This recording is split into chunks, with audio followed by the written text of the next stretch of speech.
Mr Bottomley's comments appear in the first issue of a new motoring magazine. In it, he says he wants to increase road spending in provincial areas of the country, even if people in the southeast fume and rage against him in their traffic jams. He adds that given a choice between building a road in the southeast and the Midlands, he'd choose the latter, if it meant preventing rail users going back to their cars. The response from the motoring organisations was swift. Well, I was flabbergasted, to be honest, but then I thought, well, let's be charitable. It's the middle of the summer recess and he wants a bit of publicity, you know. He says he's committed to opening up the north, the south, west, the Midlands. Quite right. As Roads and Traffic Minister, that's what he should be doing, but he ought to be opening up the south and southeast as well. In London, and especially in central London, 80% of people go to work on public transport anyway. That's not really the problem. The problem is outside London. And if we don't build more roads and improve traffic circulation, not only for people but for goods and services, then the cost of living will continue to rise.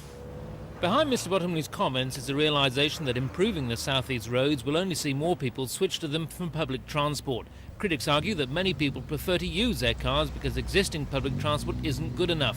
And MPs from both sides of the political spectrum have attacked his comments. John Wheeler, leader of London's Tory MPs, described his remarks as rather silly. Vivian Bendel, Tory MP for Ilford North, said he was unhappy and disturbed at suggestions that road spending should be switched away from the south east. Meanwhile, Labour Shadow Transport Minister Bob Hughes said it was clear Mr Bottomley doesn't have a coherent transport policy. I think Peter Bottomley's a bit like the late President Ford, who used to be said he couldn't chew gum and think at the same time. You can only think of one idea.